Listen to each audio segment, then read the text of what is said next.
tous et bienvenue pour cette nouvelle review exceptionnelle. D'habitude, j'ai tendance à finir au moins la série pour parler au final de ce que je dis en général.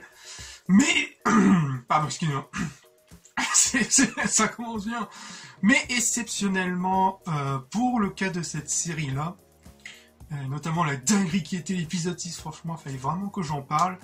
Et franchement, ça évitera d'attendre tout de même qu'il y ait au moins tous les 12 épisodes, parce que la série compte au total 12 épisodes, donc au moins faire ça à mi-saison, exceptionnellement au moins pour cette série-là.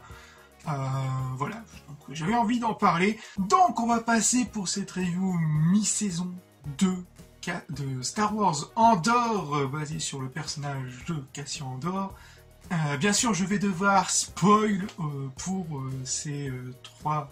Et pour l'épisode 4, 5 et 6. Mais l'avis global en général, franchement, après avoir vu ce que c'était l'épisode 6, c'était pas si mal. C'était vraiment ouf, même, c'était quasiment génial. Une masterclass. En espérant qu'ils n'ont pas envoyé tout de même toute la sauce là-dessus. J'espère que ça va continuer sur cette voie-là. En tout cas, je pense que ça va faire, comme je l'ai dit dans ma récente review que je vous invite, review sans spoil, que je vous invite à voir pour un avis global sur au moins les 3 premiers épisodes de ce que j'ai ressenti. Avec, on retrouve quasiment cet esprit un peu plus de maturité, on peut dire ça comme ça, de Star Wars, et nous proposer une toute autre version de Star Wars, un Star Wars un peu plus basé sur un esprit un peu Star Wars, enfin de la résistance de 1940. Vu que Star Wars, du moins la première trilogie originale, s'inspire largement de la Seconde Guerre mondiale. Donc c'est un peu cool de voir ce différent format, et ça donne vraiment pour moi un petit souffle d'originalité à Star Wars qui en avait grave besoin après les récentes catastrophes qui étaient Boba Fett. Bon, ça j'en parle même pas. Je vous laisserai tout dans la description des reviews que j'avais fait, mais aussi sur Obi-Wan. Bref, donc, on va partir dans la zone spoiler. Est-ce que Star Wars Andor est enfin un bon Star Wars? La réponse tout de suite. Au-delà des classiques notions d'espace où l'homme projette ses pas, il est une dimension où peuvent se glisser par les innombrables portes du temps. Donc on va passer au vif du sujet. J'ai un peu mes notes là-dessus parce que j'ai un peu de mal sur certains noms des personnages. Parfois c'est un peu confus. Mais de toute façon je mettrai des images pour vous montrer de qui je vais parler. Donc, comme je l'ai dit dans la première review, ça va, du moins les 3 et 4, le 4e et le 5e épisode vont un peu plus souffler un peu après l'action qui a été menée dans l'épisode 3, dont ça allait un peu plus développer sur les personnages, notamment se concentrer sur le petit groupe de braqueurs avec Andor, qui dirigeait pas la blondasse dans Game of Thrones, qui était un personnage fort sympathique, digne de confiance, bien évidemment. Cette fois-ci, ça fait un peu bizarre. C'est vrai, j'avais pas capté au début que c'était elle, mais après avoir vu l'épisode, je me suis dit, mais c'est sûr que c'est elle. Mais... Enfin bref. Donc, un peu plus sur la motivation, notamment sur le personnage du gamin, qui aura vraiment sans doute une importance assez capitale sur le personnage d'Andor, car ça va vraiment l'impacter. Et ça se voit où Andor, quand il discute avec le gamin, ça se voit qu'Andor tout de même a des petites hésitations. Est-ce qu'il fait ça vraiment pour l'argent? Bon, d'un côté, oui, il aime bien faire chier un peu l'Empire, vu ce qu'ils ont fait de par son passé avec sa famille, etc. Et généralement, il fait ça plus en solo, sans prendre trop de risques. Même s'il est payé, ça peut le faire, comme ce cas-là. Mais tu sens que le gamin, tout de même, essaie de taper vraiment de la version côté de Andor, qui vit vraiment se battre pour lutter contre l'Empire au lieu de l'argent. Et j'aime bien leur petit dialogue et le petit hésitement de tête de Cassian, justement vers la fin de l'épisode où Malheureusement, le gamin, il meurt. Mais dans la façon dont il meurt, t'es là, tu fais, oh putain. Je sentais pas un peu venir.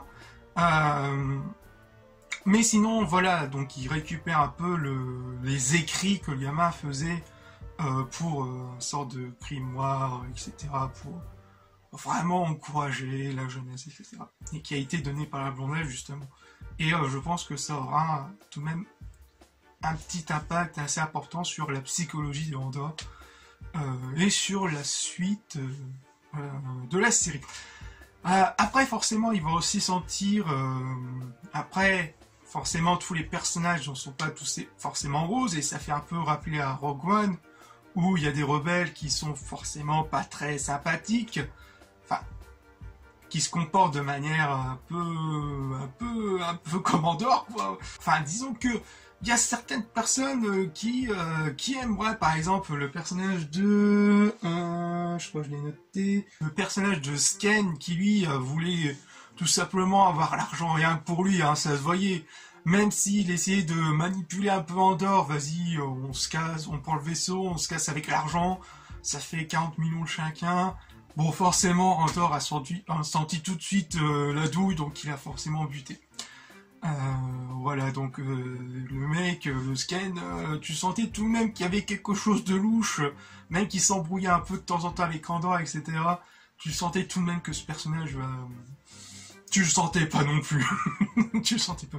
Bon, bien sûr, il y a aussi d'autres côtés un peu plus positifs, notamment sur les personnages du lieutenant et l'autre, l'ancien Stormtrooper, ce qui était intéressant, Barcona, le personnage de Barcona.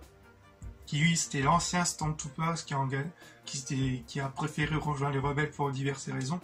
Je crois que c'était en rapport avec sa famille, qu'ils l'ont massacré sa famille, etc. Je sais plus, un peu similaire, un peu comme Finn, mais celui-ci a un développement assez simple mais assez efficace pour qu'on s'y attache. Tout comme le Major, le lieutenant plutôt. Le lieutenant-major, je sais plus, le lieutenant, je crois. Qui lui a rejoint les rebelles par amour, quoi. Parce qu'il voulait venger sa femme, etc., mais aussi le peuple, enfin, parce que sa femme a été le peuple, et faisait partie du peuple qui vivait sur cette planète où ils vont faire le braquage. Et voilà, ils veulent leur botter un peu les culs, par esprit de vengeance, etc.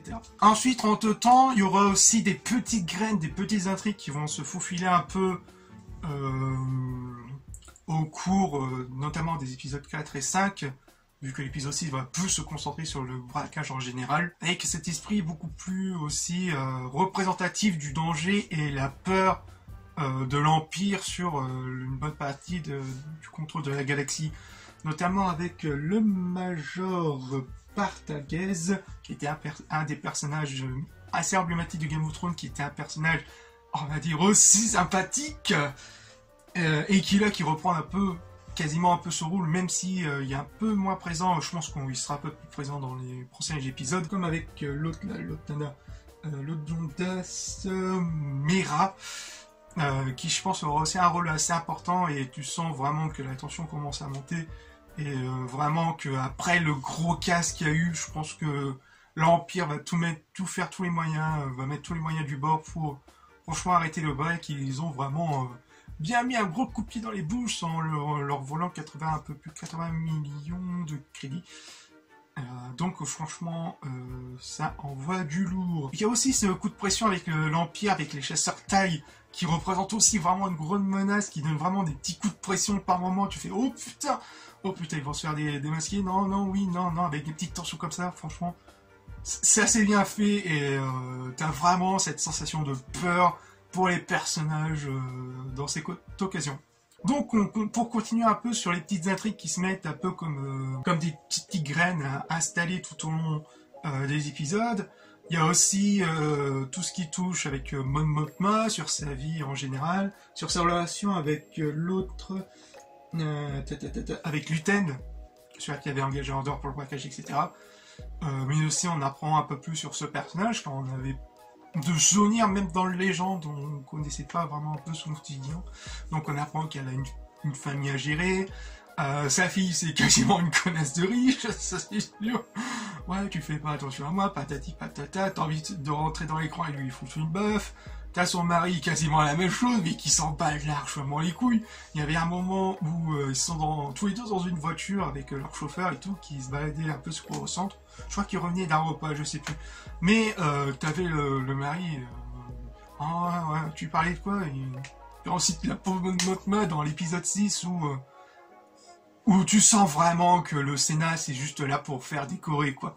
Que vraiment c'est l'Empire qui contrôle quasiment tout et que le Sénat est totalement quasiment vide, quoi.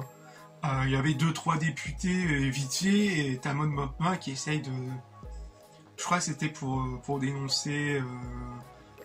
Enfin, je crois que c'était pour protéger un peuple, etc. Je sais plus, je crois que c'était le peuple de la planète, etc. À propos de ce qui se passe. Et tu vois qu'elle est quasiment seule, quoi.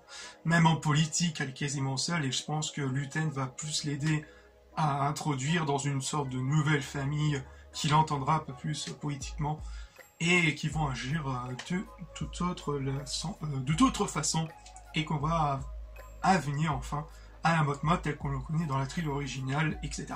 Luthen, rapidement, je pense que j'ai trouvé qu'il est un peu mis en retrait, même durant les l'épisode 4 et 5, je pensais qu'on l'aurait un peu plus, vu que c'est un acteur assez bien connu.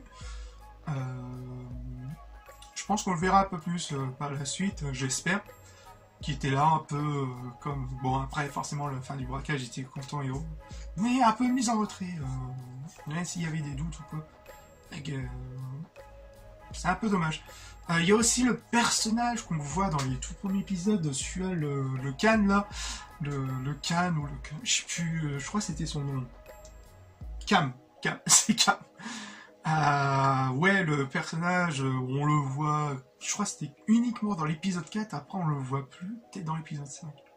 Je sais plus.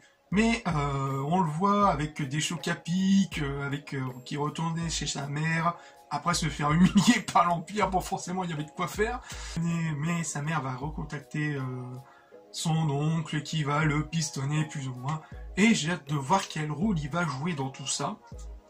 Et qu'on voit tout de même qu'il y a une obsession à la fois d'esprit vengeance et de rédemption. Une rédemption envers l'Empire, qui donne quasiment une seconde chance avec l'oncle qui va l'engager, mais aussi un esprit de vengeance sur Cassian Andor. On va voir comment ça va se finir là-dessus. Ensuite, forcément, que ce soit côté réel, effets spéciaux notamment, effets spéciaux, ils ont tout donné dans l'épisode 6, c'était magistral, avec l'événement de l'œil, oh là là, c'était magnifique. Bien sûr, après, il y a la musique qui est excellente. La BO qui fonctionne assez bien, notamment dans l'épisode 6, qui est franchement...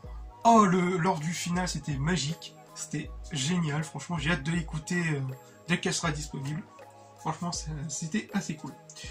Et en espérant aussi qu'ils n'ont pas envoyé toute la sauce là-dessus, uniquement sur l'épisode 6. Je pense que, comme je l'avais dit dans la première review, je pense que ça va un peu se calmer vers les prochains épisodes. Puis par la suite, au fur et à mesure des développements des personnages, etc. Je pense qu'on aura tout de même un très très bon final de saison 1. Voilà. Je pense que c'était tout ce que je voulais dire. Ça dure déjà 16 minutes. Bon, il y aura tout de même des petits coups. Mais franchement, assez satisfait. C'est vraiment bien parti pour être un bon Star Wars pour le moment. Et donc, si je peux considérer ça, l'épisode de l'épisode 1 à l'épisode 6, donc cette mi-saison, c'est vraiment un premier arc narratif qui s'est bien conclu, et j'ai hâte de connaître la suite de comment cette moitié qui va arriver va se terminer pour, au total, ne former plus qu'une saison assez exceptionnelle pour l'instant d'un très bon Star Wars. Et ça fait du bien, bordel de merde. Voilà, donc n'hésitez pas à liker, à commenter, et on se retrouve pour de futures vidéos. Peace.